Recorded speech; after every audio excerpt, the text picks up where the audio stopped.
Hello everyone. अगर आपका APO NAFED से सपोर्टेड है और आप थर्ड मैनेजमेंट कोस्ट के लिए अप्लाई करना चाहते हो तो ये वीडियो आपके लिए बहुत इम्पोर्टेंट है। इस वीडियो में आपको स्टेप बाय स्टेप बताऊंगा कि थर्ड मैनेजमेंट कोस्ट कैसे अप्लाई करना है, कौन कौन से डॉक्यूमेंट लगते हैं। तो चलिए स्टेप बाय स्टेप पूरी जानकारी लेते हैं। तो यहाँ पे देखिए, जैसे नेफिड कि थर्ड मैनेजमेंट कॉस्ट के डॉक्यूमेंट के रिगार्डिंग मैं बात करूँगा। जैसे जो फर्स्ट आता है वो आता है performance report CEO and accountant. इसमें हमें लगाना होता है सीईओ एंड अकाउंटेंट का परफॉर्मेंस रिपोर्ट। ये परफॉर्मेंस रिपोर्ट जो बनता है इस पे चेयरमैन के साइन और स्टाम्प होते हैं। परफॉर्मेंस रिपोर्ट में होता क्या है बेसिकली, इसमें जैसे मंथली रिपोर्ट होता है उनका, क्लैरिफिकेशन लेटर होता है कि सीईओ अकाउंटेंट ने क्या वर्क किया है पूरे 6 महीने में, वो पूरी डिटेल होती है। मैंने कुछ 6 एग्जाम्पल के तौर पर यहाँ पे बना रखे हैं, तो आप देख लीजिएगा एक बार। नेक्स्ट आता है ऑडिट फाइनेंशियल स्टेटमेंट। इसमें क्या रहता है, हमारा ऑडिट बैलेंस शीट रहता है फाइनेंशियल ईयर का, वो हमें लगाना होता है। थर्ड है बैंक अकाउंट डिटेल।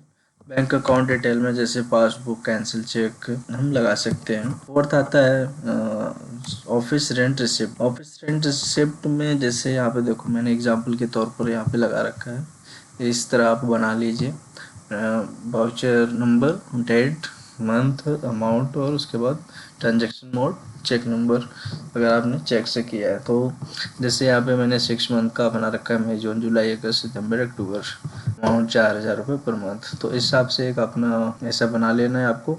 उसके बाद उसका रिसिप्ट ऐसे बना लेना है जैसे यहाँ पे रिसिप्ट है हर महीने का अलग अलग। उसके बाद ऑफिस रेंट एग्रीमेंट, हमें ऑफिस रेंट एग्रीमेंट भी लगाना है इसके साथ। फिफ्थ आता है business activity detail. Business activity details में हमें बिजनेस टाइप की डिटेल डालनी होती है कि एफपीओ क्या बिजनेस कर रही है, एफपीओ ने बिजनेस कब से स्टार्ट किया, वो सारी डिटेल हमें लगानी होती है। और उसके बाद डिटेल के साथ साथ हमें इनवॉइस बिल हमें देना पड़ता है। यहाँ पे देखिए हमने कुछ एग्जांपल के तौर पर यहाँ पे लगा रखे हैं। Business output of business activity, आपको भी ऐसे बना लेना है। यहाँ पे एपीओ का नाम, उसके बाद type of business activity, fertiliser and seed supply, wheat, paddy, aggregation. उसके बाद बिजनेस कब स्टार्ट हुआ था, उसका डेट, यहाँ पे टोटल बिजनेस डन कितने लाख का आपने बिजनेस किया है वो डिटेल यहाँ पे डालनी है। उसके बाद फर्टिलाइजर, ये सारी डिटेल एक बार देख लीजिए आप कैसे करना है, ऐसे आप बना के लगा सकते हो। बिजनेस टाइप जैसे इसमें क्या क्या रहता है, यहाँ पे देखिए, यहाँ पे दे रखा है मैंने कि बिजनेस टाइप कितने type, input, supply, fertiliser, seed, pesticide, output, marketing, crop selling, aggregation, farmer से माल कलेक्ट करना, उसके बाद प्रोसेसिंग जैसे सॉर्टिंग, ग्रेडिंग, पैकेजिंग। तो ये सारा हमारा आउटपुट बिजनेस एक्टिविटी में आ सकता है। यहाँ पे देखिए कि detail of convergence with any scheme. तो हमें इसमें क्या क्या इसमें क्या क्या आ सकता है स्कीम में, जैसे first NSC seed village scheme होता है। अगर आपके एफपीओ ने एनएससी का डीलरशिप ले रखा है तो एनएससी के साइड से सब्सिडी पे सीड वगैरह अच्छे प्रोवाइड होते हैं, वो हो सकता है।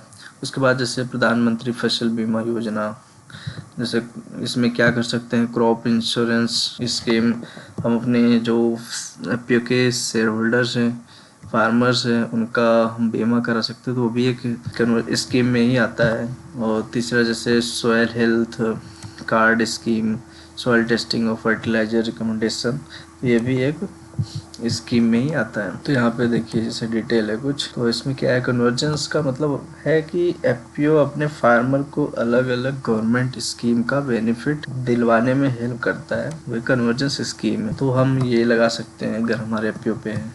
उसके बाद सिक्स आता है रिटेल टाइप। रिटेल टाइप में जैसे क्या होता है कि यहाँ पे देखिए, रिटेल टाइप का मतलब होता है कि किसी एफपीओ रिटेलर या कंपनी के साथ एग्रीमेंट या एमओयू करता है जिससे वो आप अपने प्रोडक्ट को मार्केट में बेच सकते हैं। यहाँ पे अपने हमारे एफपीओ का अगर किसी कंपनी के साथ एमओयू या एग्रीमेंट हुआ है तो उसकी कॉपी यहाँ पे अटैच कर सकते हैं रिटेल टाइप की। फॉर एग्जांपल के लिए यहाँ पे लगा रखा है। फिर 7th में आता है कि यहाँ पे आता है whether they has open an store for sale of produce. तो यहाँ पे ये डिटेल देना है कि इसका मतलब है कि क्या एफपीओ ने अपने उत्पादन जैसे अनाज, बीज, खाद बेचने के लिए खुद की दुकान या स्टोर शुरू किया है या नहीं। अगर किया है तो यहाँ पे हम स्टोर की पूरी जानकारी और उसका प्रमाण जैसे फ़ोटो, लाइसेंस आदि दिखाना होता है। फॉर एग्जांपल के लिए जैसे इसमें दिया गया है। फिर 8वें नंबर पे आता है सीईओ एंड अकाउंटेंट अपॉइंटमेंट में अपॉइंटमेंट लेटर जैसे इंक्रीमेंट अपॉइंटमेंट लेटर और हमें इंक्रीमेंट डिटेल भी लगानी पड़ती है। तो इसमें जैसे सीईओ अकाउंटेंट का अपॉइंटमेंट लेटर देना होता है और सैलरी इंक्रीमेंट लेटर भी लगानी पड़ती है। तो यहाँ पे देखिए जैसे हमने इंक्रीमेंट बना रखा है, ये जैसे सीईओ का है तो यहाँ पे इस टाइप का हम अपना इंक्रीमेंट लेटर बना सकते हैं। उसके बाद ये अकाउंटेंट का इंक्रीमेंट लेटर है। और ये बता दो कि आप अगर थर्ड मैनेजमेंट कॉस्ट अप्लाई कर रहे हो तो उसमें सीईओ की सैलरी 12,250 और अकाउंटेंट की 500 रुपये इंक्रीमेंट होती है। और इसमें ध्यान देना है कि हमें सीईओ का अपॉइंटमेंट लेटर और इंक्रीमेंट लेटर एक पीडीएफ में अटैच करके लगाना है। आता है 9वें नंबर पे इक्विटी ग्रांट। अगर एफपीओ ने इक्विटी ग्रांट अप्लाई कर रखा है तो उसकी डिटेल यहाँ पे हमें लगानी है। जैसे एप्लीकेशन जो हमारा एमआईएस पे इक्विटी आ चुका है उसका एप्लीकेशन नंबर, या हम पास 3 भी लगा सकते हैं आप लोग के लिए। फिर 10वें नंबर पे है शेयर होल्डर लिस्ट। यहाँ पे हम अपने एफपीओ में जितने भी शेयर होल्डर हैं उनकी लिस्ट यहाँ पे हमें अटैच करनी है। 11वें नंबर पे है यूटिलाइजेशन सर्टिफिकेट यूसी। तो सेकेंड इंस्टॉलमेंट की हमें यूसी यहाँ पे लगानी है, सीएस से बनती है। उसके बाद आता है 12 नंबर पे बैंक स्टेटमेंट। हमें लास्ट 6 मंथ का बैंक स्टेटमेंट लगाना है। और ये ध्यान देना है जो हम बैंक स्टेटमेंट लगा रहे हैं, जो हमारा प्रीवियस सेकंड मैनेजमेंट कॉस्ट आई थी उसको प्रॉपर तरीके से जो यूटिलाइज हुआ है उसको हाईलाइट करके देना है। फिर 13वें नंबर पे आता है सैलरी स्लिप। यहाँ पे सीईओ अकाउंटेंट की सैलरी स्लिप लगानी होती है। इसमें सीईओ अकाउंटेंट के पिछले 6 महीने की सैलरी स्लिप लगानी है जिससे साबित हो कि उन्हें नियमित भुगतान किया जा रहा है। तो सैलरी स्लिप में नाम, पद, महीना, राशि इत्यादि आप पुष्टि कर सकते हैं। जैसे इसमें सीईओ मैंने एग्जाम्पल के तौर पर लगा रखा है, यहाँ पे आप भी ऐसे बना लीजिए। फर्स्ट जैसे सीईओ का डिटेल यहाँ पे वाउचर नंबर, डेट कौन सी डेट को गई है सैलरी, इसके बाद मंथ किस मंथ से किस मंथ की सैलरी गई है, जैसे 6 मंथ की है फरवरी टू जून और फिर इसमें जुलाई। उसके बाद अमाउंट कितना आपने दिया है वो डिटेल यहाँ पे देनी है। इसके बाद मोड ट्रांजेक्शन, जैसे इन्होंने चेक से दिया है तो चेक पूरी यहाँ पे 1.5 लाख की अमाउंट यहाँ पे शो होनी चाहिए। उसके बाद यहाँ पे हम स्लिप भी लगा सकते हैं महीने की बना के, ऐसे प्रॉपर तरीके से हमें बना के लगाना है। यहाँ पे रिक्वेस्ट लेटर, हमें एक रिक्वेस्ट लेटर बनानी है नेफेड को देने के लिए, जैसे ऑफिशियल लेटर। तो मैंने एग्जांपल के तौर पर हमें ऐसे ही बनाना है, हमने जो यहाँ पे लगा रखा है आप देख लेना। उसके बाद 15 नंबर पे आते हैं एक्सपेंस बिल।